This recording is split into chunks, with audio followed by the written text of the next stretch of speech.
So what is up, guys? Today we're going to be doing the fossilizer combiner. And with that, I just wanted to make sure that I put this here. This is part 2 of technically the wing finger review. The wing finger review used to be one 24-minute long video. Only one person seen it. It's fine. I deleted it. But we're going to do the fossilizer combiner as its own thing. So I just wanted to get the introduction out of the way. Because it doesn't really... It starts off like it's cut in half because it is cut in half. So yeah, let's just get into the review. We're going to do the combination mode, because of course there's a combiner. So to do the combiner, pretty simple. We're first going to get these guys into bits, so we'll be right back. And we are back, and here we have bones. Lots of bones. Lots and lots and lots of bones. And we're going to make a combiner. Yeah, a combiner. So let's get into this. Now, this is going pretty much off of Prime vs. Prime's version, but also a bit of mine, because I originally did review this guy, but I did it way too early, like when I just got it, and I didn't quite figure out everything, so I had leftover pieces, and was like, this thing got leftover pieces, da-ba-da-ba-da. I don't really know what you're going to do with it. You can probably find a way. And I eventually sat down for 30 minutes and found a way. So there's that. So let's get into it. So as far as the combiner goes, you're first going to take Wingfinger's top section and Paleotrex's waist, and you're going to rotate them like so. So do that, rotate that around, and flip that peg down. You're then going to take Paleotrex's legs, so below, so you're going to take the legs, and they go there, so the long legs, like his actual robot legs, and do that. We're then going to take Paleotrex's little leg part, so his lower legs, and put them there, and you have to make sure that the flat one ends up here. The flat one, it needs to be flat. So make sure that when you add these to the figure, that the toe is pointing in. And there we have legs, kind of. And then we get Paleotrex's whole torso section, and put that there. And then peg the legs into the side. Like so. I kind of like to make it so that these end up going down here into the grooves. If you can. If you can't, that's fine. It doesn't really matter. Just make sure everything's lined up properly. Looks all right. Because this thing is not like the greatest thing. Take Paleotrex's little crest. Put it at the bottom. It's the only place to put it. Like I said, I sat down for 30 minutes trying to find a good way to make this figure, and I did. So there is the lower half done. Let's get into the torso, who I bet you can't guess what the main torso section's build's gonna be around. Take Paleotrex's... Not Paleotrex, Ractinite. I said Paleotrex's legs there, didn't I? It's Ractinite's legs. Doy. Take Paleotrex's head, fold it in, and rotate it around. And then there's a peg behind his head. Take that and stick in Paleotrex's head. So Ractinite and Paleotrex end up like that, which we'll get to. It's for the stability of the figure. That's why we're doing that. Take Wingfinger's little leg bit, so his hips, and then what I like to do is face them the wrong way, because it might depend on yours, but it's tolerances really that I'm basing this off of.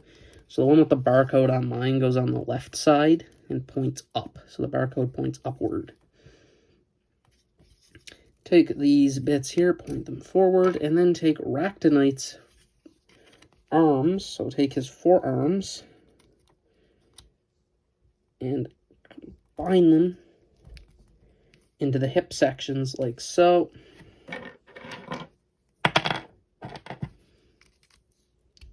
And then peg those in as well. This one doesn't want to go in, but if you do a little bit of twisting and turning, you can get it to go in. Once you do that, you can then take Paleotrex's axe looking part, and then stick it onto the crotch. So where the legs would go, stick it there. I say the crotch, that looks like a crotch, but it's never used as a crotch. It's really weird. Take the peg and just kind of flip it down because it gets it out of the way. And there we go. Take Wingfinger's arms and put them on there. I rotate the hands around. I'm pretty sure the hands rotated around are the more sturdy side. So you take it and just do that. And then that will peg in underneath. You can try to make sure everything's lined up properly. If you'd like, it's a little weird to get it all lined up properly, but you can. And then I take Wingfinger's blades and I stick them into the ports that are at the front of Wingfinger's forearms. And so that's where the elbow joint would go. And I put them there like that. And there we have the torso of the combiner. And we're left with a lot of other parts here. So let's just get into it. For the arms of the combiner, you're going to take Wingfinger's bits again and fold it like that. You're then going to take one of Paleotrex's arms. Now what I'm going to recommend you do is make sure you have pointing this way. So like that. Make sure you have it the best looking you can get it. There we go. Peg that one in. And there are the arms all done. That's it. That's all the arms do. So you're now left with a couple of other sections here. So we're just going to get the back out of the way because the back is a little weird. So you're mostly going to end up with extra parts for Ractonite's crotch, Ractonite's left shoulder, or whatever shoulder you like to use the tail end for. And you have to make sure when you're putting this one together that you can flip in Ractonite's crotch section.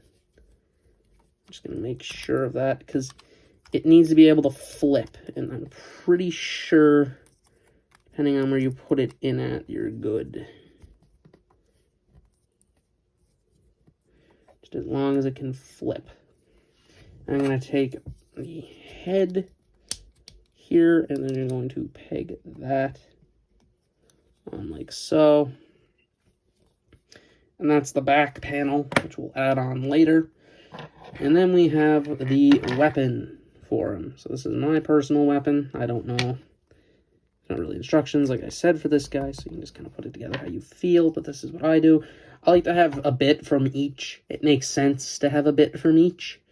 But in this case, it goes underhand, so it ends up looking like this. When you're done, it ends up looking like that. And it just kind of flips up into his hand.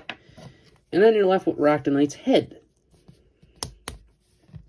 On the back, break off this part of the skull. Flip down this peg. Flip that down to reveal the eyes. And of course, peg in the head.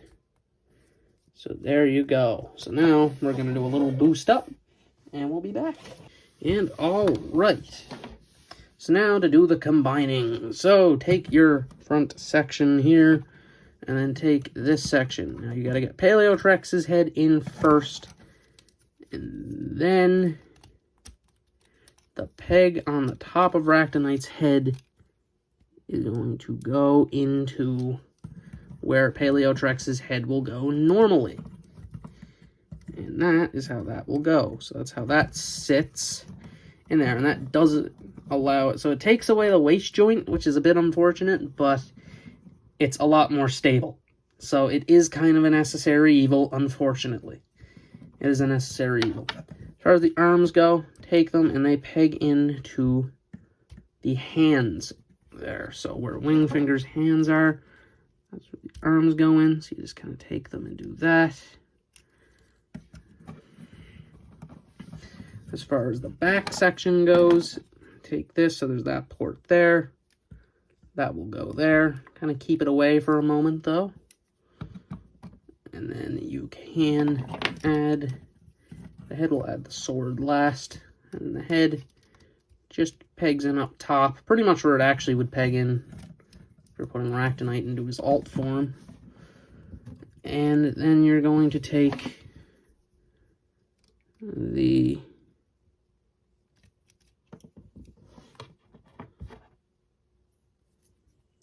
sword, and like I said, I underhand the sword, so it goes like that, and then he grabs it.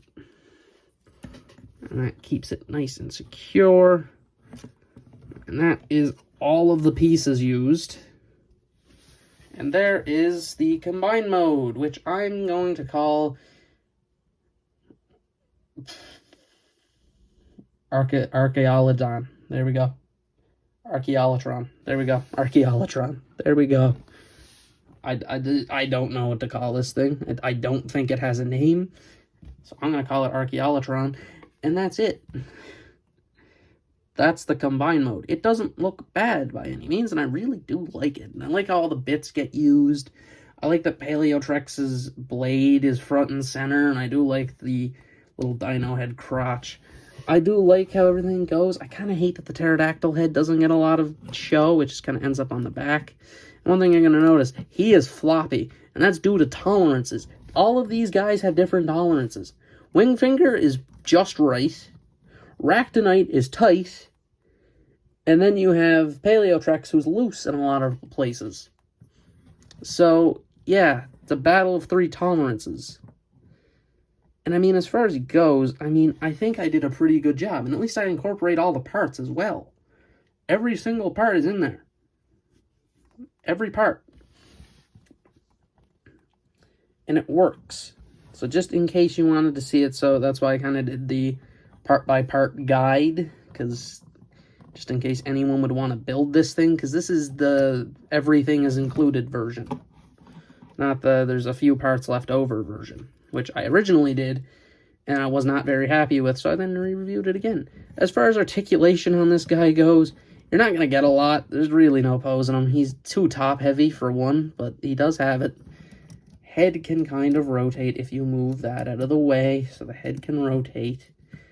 You move his backpack out of the way if you give him it. Outward, forward, elbow. He would have a waist. If you do remove the Paleotrex head, he will have a waist joint. Me personally, I don't think he needs it. I'd rather have that stability in the core than have him flopping forward, because ball-jointed head is not a good idea. A knee joint, technically you can get a double knee there. He does have ankle tilt, so at least you got that. Forward and back, of course, and outward. So he's articulate. He has all the articulation in one. I mean, he's pretty cool nonetheless. He's kind of a weird thing. So if you didn't want these guys, I can understand it, but I kind of wanted it just because it was so goofy. And I just love this combined form. I love it. It looks really cool. But yeah, so as far as this guy goes, this giant thing, I love this thing. I'm giving it a 4. I love it. I love the combination. I love that it is kind of symmetrical. Like, it's not fully symmetrical because of the, like, hips, but that's fine. It's basically there. I like that you can incorporate all the parts. Everything looks great. It's awesome. So, 4 out of 5 on Archaeolotron. Archaeolotron. There we go. Archaeolotron. Not a very good name, but hey, I made it up. So this has been my review of the Fossilizer Combiner, or Archaeolotron. This has been ILT Elite, signing out.